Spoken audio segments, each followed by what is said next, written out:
watching this, guys. Subscribe. Hello guys, twongeye kubasuhuza. Amahoro y'Imana akomeze abane namwe aho muherereye hose guys.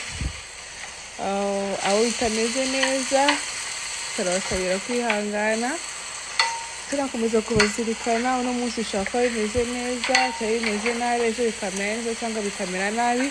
Nibwo buzima tubayeho bwa buri munsi guys.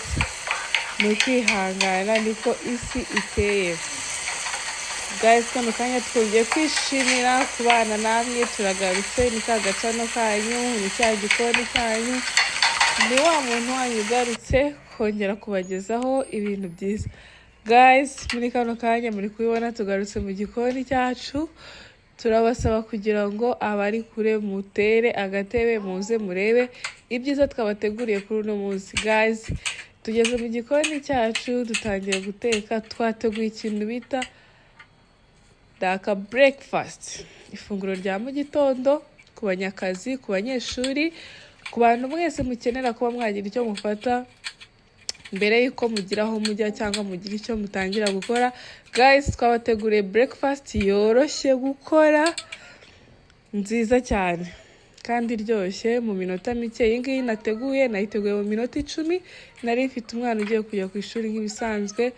Hano mu bihugu dutuyemo usanga abana bajya ku ishuri kare, ariko wigomwe ukabyuka kare. Atari byo kuvuga ngo umwana arafata breakfast ku ishuri, nawe wayimutegurira akagenda afashe akantu k'intungamubiri wizeye uko wagakoze, atari biriya barya ku ishuri tutazi ngo byateguye gute. So guys, nanjye nabyutse kare, ni mu gikoni cyanjye ndi gutegurira umwana kugira ngo ajye ku ishuri guys. Nta kintu nakoresheje, ngiye gukoresha amagi, nkoreshe umugati. Ngiye gukaranga umugati. Mwari mubizi se? Ngiye gukaranga umugati. Abari babizi courage, nange muzatwereke. None nanjye no munsi natekereje kubibereka uko wakora umugati ukawukaranga n'umureti. Umwana akarya akantu gatunganyije neza, cyangwa se umuntu mukuru, cyangwa se weho yabiraterwa. Niba nawe urya mu gitondo nawe wagafata. N'umuntu wari we wese bigenewe, kandi uri kubona ko ari ibintu by'intungamubiri guys. Ndabinginze kugira ngo muze dukarangane umugati, niyo ntego nyamukuru. Aho kugira ngo ubyuke utegure umureti ku ruhande, iyo migati byayi wabitegura gutya ugakaranga umugati. Biri special, ni ibintu by'abasirimu. Muze tubikore, dukaranga umugati, tugaburire abantu bacu neza guys. Hano nibyo twari turimo. Uri kubona ko dushyizemo amavuta. Ndi gutega isafuriya yanjye neza na kw'ipanu, ntabwo iri kuhagarara neza ku mbabura, sinzi ko byagenze. Hano nari ndi kuyitunganya, biratunganye rero. Hano uri kubona ko ushyizemo amavuta. Ngiye gutangira gutegura. Hano ngiye guhita mena n'amagi kugira ngo mbe mbifite byose biri tayari, nta kiza kungora, kuko ndashaka gukoresha iminota mike ishoboka kandi ibintu bikaza kuba biryoshye. Umwana akajya ku ishuri yishimye, akiga neza guys. Ibingibi rero aya ni amagi nari nteguye, ndagira ngo nyashyire ku ruhande abe atunganyije guys. Ndabinginze kugira ngo mubirebe neza ukuntu wakaranga umugati ukabikorera hamwe, umwana agafata ifunguro ritunganyije neza ririmo n'umureti guys. Rero turagaruka mu kanya, mukomeze mukurikirane ukuntu biraba bimeze. Ni ibyo ngibyo nari mbanjemo za veggies zacu nk'ibisanzwe.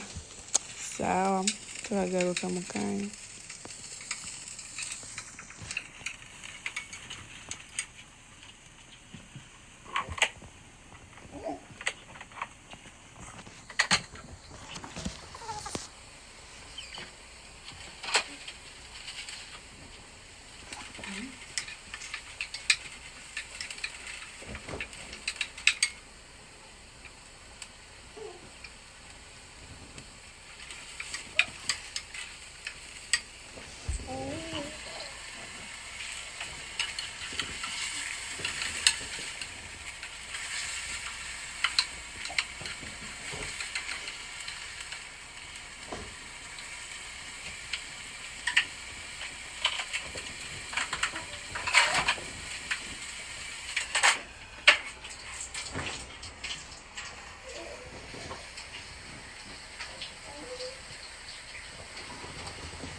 Yeah, guys, murayibona rero uko bimeze. Ifunguro ryacu turangije kuritegura, twari turigejejeho aho umwana agiye gufatira ifunguro. Muri kubona ukuntu risa neza, rirakeye, ryuzuyemo intungamubiri, nta mavuta menshi, ntaki, ni ibintu biteguye neza cyane. Guys, ni iminota mike biteguyemo, iminota 10. Nawe wabigerageza uwawe wifuza ko abifata akagenda ameze neza, asusurutse mu mubiri. Guys, turacyakomeje kubasaba inkunga yanyu, abakomeje kutwiyereka murakoze, mukomeza gukora neza cyane. Imana ikomeze kubaha imigisha, turi kumwe.